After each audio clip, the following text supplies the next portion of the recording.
నమస్తే, welcome to current affairs light YouTube channel. ఇవాళ మన క్లాస్లో రీసెంట్గా జరిగినటువంటి కరెంట్ అఫైర్స్లో ఇంపార్టెంట్ కాన్సెప్ట్ నేర్చుకుందామండి. మీకు కనుక మా ఛానల్లో ఉన్నటువంటి వీడియోస్ అండ్ ఎక్స్ప్లెనేషన్ నచ్చినట్లయితే మా ఛానల్ లైక్ చేయండి, షేర్ చేయండి అండ్ సబ్స్క్రైబ్ చేయండి. Welcome to current affairs light YouTube channel. ఇవాళ మన కాన్సెప్ట్ వచ్చేసి కర్ణాటక గవర్నమెంట్కి వాళ్ళకి సంబంధించినటువంటి న్యూస్ ఒకటి ఏంటంటే, కర్ణాటక గవర్నమెంట్ వాళ్ళంటే మన దేశం మొత్తం మీద ఎలక్ట్రానిక్ విద్యుత్ ఉండేటువంటి ఛార్జింగ్ స్టేషన్స్ ఏవైతే ఉన్నాయో ఆ స్టేషన్స్ పరంగా ఎక్కువ ఈ కర్ణాటక ప్రభుత్వం వాళ్ళు ఏర్పాటు చేయడం జరిగిందనమాట. సో మనకి గుజరాత్ కావచ్చు అండ్ అక్కడ రాజస్థాన్ కావచ్చు, ఇంకా కొన్ని చోట్ల కూడా ఏర్పాటు చేయడం జరిగింది. ఆంధ్రప్రదేశ్లో కూడా కొన్ని చోట్ల ఉంది. అండ్ దాంతోపాటు కేరళ రాష్ట్రంలో కూడా కొన్ని చోట్ల ఈ యొక్క ఎలక్ట్రానిక్ వెహికల్స్ స్టేషన్స్ అనేవి ఉన్నాయి. బెంగళూరులో కూడా ఆల్రెడీ కొన్ని చోట్ల ఉన్నాయన్నమాట.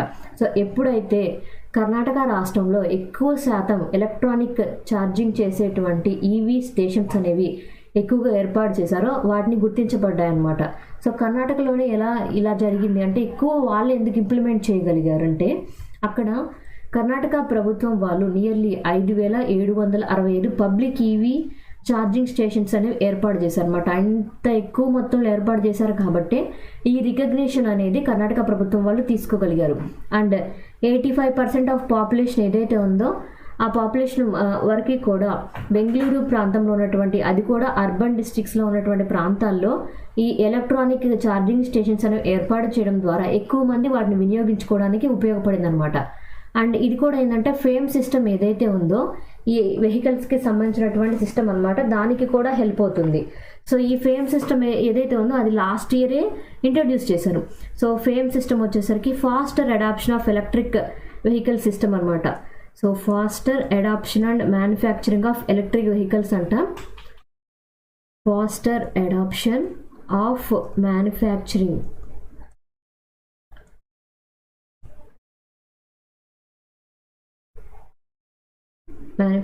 Of EV vehicles. So electronic వెహికల్స్ని మన దేశంలో ఎక్కువగా తొందరగా తీసుకొని రావడానికి ఈ ఫేమ్ అనేది స్కీమ్ పెట్టి ఎక్కువ మంది దానికి అడాప్ట్ అయ్యేలాగా చేశారనమాట. అండ్ దాంతోపాటు బెస్కామ్ ఇన్వెస్ట్మెంట్స్ ఒకటి, PPP model. So nothing but PPP model వచ్చేసి ఎప్పుడైనా పబ్లిక్ ప్రైవేట్ పార్ట్నర్షిప్ మోడల్ అంటే, ఏదైనా ఎలక్ట్రిక్ వెహికల్స్ స్టేషన్ కనుక ఏర్పాటు చేయాలంటే అందులో పబ్లిక్ యొక్క సహకారం ఉంటుంది. Public is nothing but government యొక్క సహకారం అండ్ దాంతోపాటు ప్రైవేట్ పార్ట్నర్షిప్, ఇలా రెండు విధాలుగా ఉండి PPP మోడల్లో ఎక్కువ స్టేషన్స్ అనేవి ఈ కర్ణాటక గవర్నమెంట్ వాళ్ళు చేయగలిగారు. అండ్ ఇలా చేయడం వల్లే ఎలక్ట్రానిక్ స్టేషన్స్ అనేవి అత్యధికంగా కలిగినటువంటి ప్రాంతంగా కర్ణాటక రీజన్ అనేది గెలుపొందడం జరిగిందనమాట. అండ్ ఇలా మారడం ఏంటంటే, అంటే ఇలా ఎలక్ట్రిక్ వెహికల్స్ గనక కంప్లీట్గా అడాప్షన్ కనుక జరిగితే ఇంకా బెటర్గా మన దేశంలో పొల్యూషన్ లెవెల్స్ అనేవి తగ్గించడానికి హెల్ప్ అవుతుంది. అండ్ దీంతో పాటు ఏంటంటే, వాళ్ళు 2,500 వరకు కూడా కొత్త స్టేషన్స్ ఏర్పాటు చేయాలని భావిస్తున్నారు కర్ణాటక ప్రభుత్వం వాళ్ళు.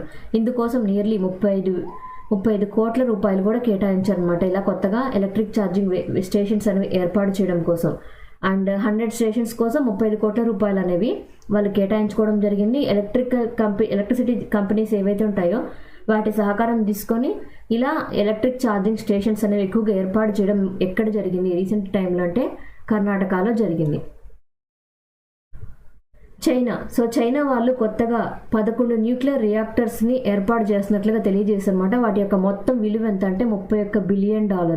సో ఇంత భారీ అమౌంట్ తోటి చైనా వాళ్ళు న్యూక్లియర్ రియాక్టర్స్ అనేవి ఏర్పాటు చేయబోతున్నారు. అండ్ వీటి యొక్క ఇంపార్టెన్స్ ఏంటంటే, న్యూక్లియర్ రియాక్టర్స్ ఎప్పుడైతే ఎక్కువ పెరిగిపోతుందో అక్కడ వాళ్ళకి తక్కువ ఖర్చులోనే విద్యుత్ జనరేషన్ అనేది జరుగుతుంది అనమాట. ఖర్చు తక్కువనే కాదు, అక్కడ పొల్యూషన్ వైజ్ తక్కువ.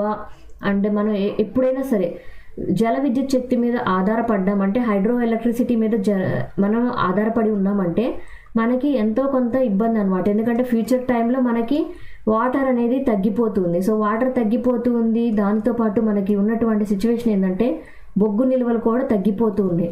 సో ఇటువంటి పరిస్థితుల్లో చైనా వాళ్ళు బెటర్గా ఉండడం కోసం న్యూక్లియర్ రియాక్టర్స్ మీద, న్యూక్లియర్ ఎనర్జీ మీద పవర్ జనరేషన్ కోసం ఆధారపడడం జరిగింది. ఇప్పుడైతే చైనా ప్రభుత్వం వాళ్ళు నియర్లీ 11 న్యూక్లియర్ రియాక్టర్స్ అనేవి ఏర్పాటు చేయబోతున్నారు 5 ప్రాంతాల్లో అనమాట.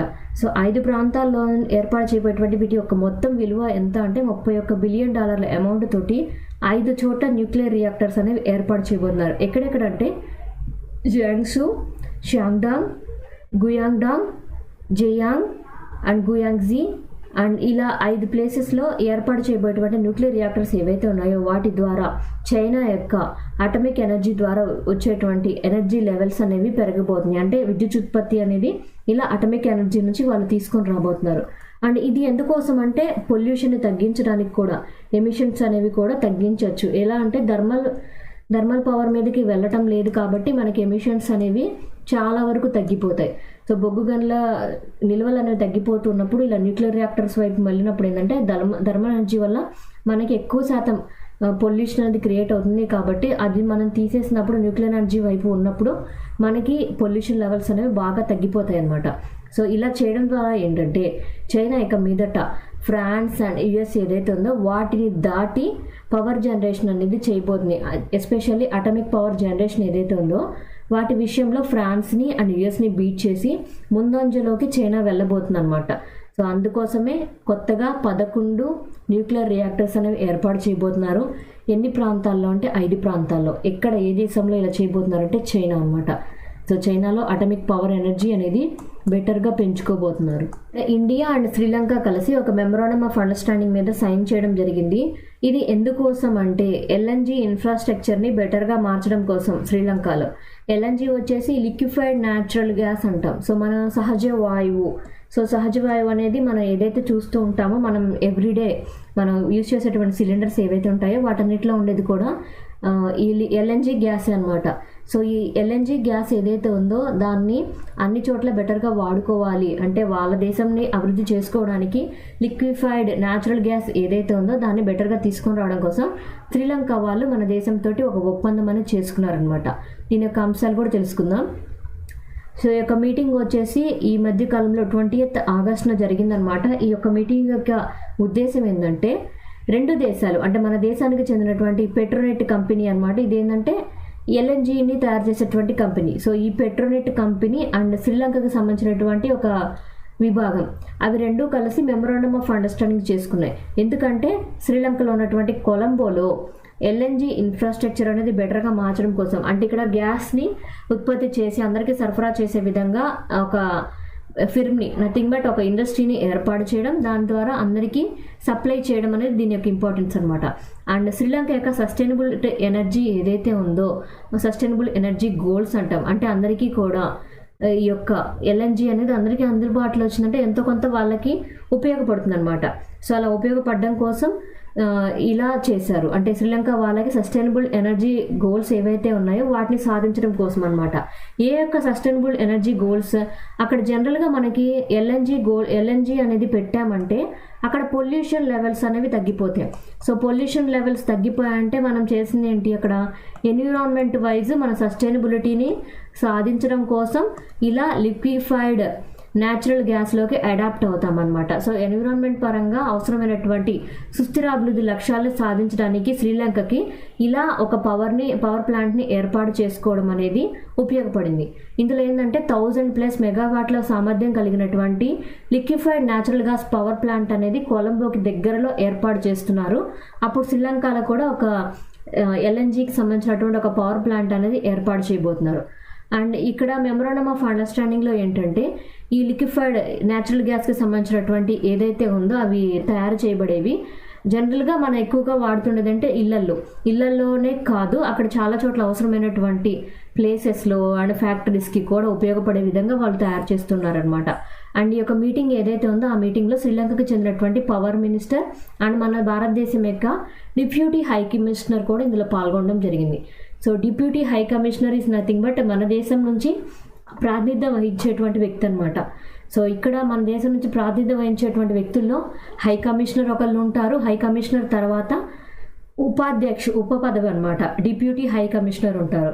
సో డిప్యూటీ హై కమిషనర్ మన దేశం నుంచి ప్రాతినిధ్యం వహిస్తూ అండ్ ఆ దేశం యొక్క పవర్ మినిస్టర్ ఇద్దరు మీటింగ్లో పాల్గొని ఒక ఒప్పందం అనేది చేసుకోవడం జరిగింది. ఎందుకంటే ఎక్కడ కొలంబో ప్రాంతంలో లిక్విఫైడ్ న్యాచురల్ గ్యాస్కి సంబంధించినటువంటి పవర్ ప్లాంట్స్ అనేవి ఏర్పాటు చేయబోతున్నారు.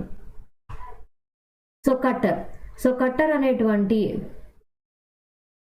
లాల్ కట్టర్ అంటే ఇక్కడ కట్టర్ అంటే పర్సన్ పేరు అనమాట, మనోహర్ లాల్ కట్టర్. సో ఈ మనోహర్ లాల్ కట్టర్ ఎవరైతే ఉన్నారో ఆయన యొక్క ఇంపార్టెన్స్ ఏంటంటే ఈయన మన దేశం యొక్క మినిస్టర్. ఏ రంగానికి మినిస్టర్గా ఈయన ప్రజెంట్ వర్క్ చేస్తున్నారంటే హౌసింగ్ అండ్ అర్బన్ అఫైర్స్ అనమాట.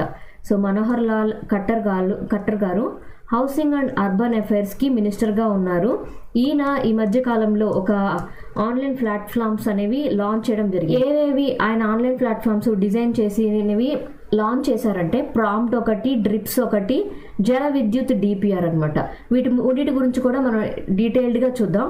సో ఈయన ఏ ప్లాట్ఫామ్స్ ఆన్లైన్లో లాంచ్ చేయడం జరిగిందంటే ప్రాంప్ట్, డ్రిప్స్ అండ్ జల విద్యుత్ డిపిఆర్ అనమాట. ఇవన్నీ ఎందుకోసం అంటే పవర్ సెక్టర్ ఎఫిషియన్సీ అనేది బెటర్గా తీసుకొని రావడం కోసం. అండ్ ఇందులో కూడా అంటే గవర్నమెంట్ చేసేటువంటి ప్రతి పనిలో మనం ఏం ఆశిస్తామంటే ట్రాన్స్పరెన్సీ, నథింగ్ బట్ పారదర్శకత ఉండాలి అని మనం భావిస్తూ ఉంటాం. సో ఈ పారదర్శకత అనేది బెటర్గా ఉండడం కోసం యూనియన్ మినిస్టర్ మనోహర్ లాల్ ఖట్టర్ గారు ఈ 3 ఉండేటువంటి ఆన్లైన్ ప్లాట్ఫామ్స్ అనేవి డిజైన్ చేయడం జరిగిందనమాట. ఇక్కడ ఈ యొక్క ప్లాట్ఫామ్ యొక్క ముఖ్య ఉద్దేశం ఏంటంటే ఏదైనా సరే ప్రాజెక్ట్ అనేది జరుగుతూ ఉన్నప్పుడు నథింగ్ బట్ ఇక్కడ పవర్ ప్రాజెక్ట్స్ ఏవైతే జరుగుతుంటాయో వాటి పరంగా చాలా రకాలైనటువంటి ప్రాజెక్టులు అనేవి జరుగుతున్నప్పుడు అవి బెటర్గా జరగాలి, త్వరగా జరగాలి అని చేసే పనిలో కూడా ట్రాన్స్పరెన్సీ, నథింగ్ బట్ పారదర్శకత అనేది ఉండటము, ప్రాజెక్ట్ని ఎప్పటికప్పుడు మానిటర్ చేయగలిగే విధంగా ఉండాలి. అండ్ ఆ ప్రాజెక్టు పరంగా ఏంటంటే డిజాస్టర్ రెసిలియన్స్ అనేది కూడా ఇంపార్టెంట్. అంటే ప్రకృతి విపత్తులు తట్టుకోగలిగేలా డిజైన్ చేయాలి. ప్రకృతి విపత్తులు కనుక వస్తే ఆ సిచ్యువేషన్ని ఎలా హ్యాండిల్ చేయాలనేదే డ్రిప్స్ అనమాట. ఇలా రకరకాల అయినటువంటి విధంగా ఈ ప్లాట్ఫామ్స్ అనేవి ఎప్పటికప్పుడు అప్డేట్ అయ్యే విధంగా 3 రకాలైనటువంటి ఆన్లైన్ ప్లాట్ఫామ్స్ అనేవి డిజైన్ చేశారు. సో ఇక్కడ ఏంటంటే ఇలా ఆన్లైన్ ప్లాట్ఫామ్స్ తీసుకురావడం కావచ్చు, ఇలా కొత్త పథకాలు అనేవి ఎందుకోసం తీసుకొస్తున్నారంటే మన దేశంలో ప్రస్తుతం ఎక్కువగా వినిపిస్తున్నటువంటి విషయం ఏంటంటే వికసిత్ భారత్ 2047. సో 2047 కల్లా కూడా మన దేశం కంప్లీట్గా డెవలప్డ్ నేషన్గా ఉండాలి. కంప్లీట్లీ డెవలప్డ్ నేషన్ అంటే అభివృద్ధి చెందిన దేశంగా ఉండాలి అని ఎప్పుడు చెప్తున్నారనమాట. అభివృద్ధి చెందుతూ ఉన్న దేశం కాదు భారతదేశం అనేది. 2047 కల్లా కంప్లీట్గా అభివృద్ధి చెందినటువంటి దేశంగా మారాలని వికసిత భారత్ అనేటువంటి పదం అనేది ఎక్కువగా వినిపిస్తుంది అనమాట.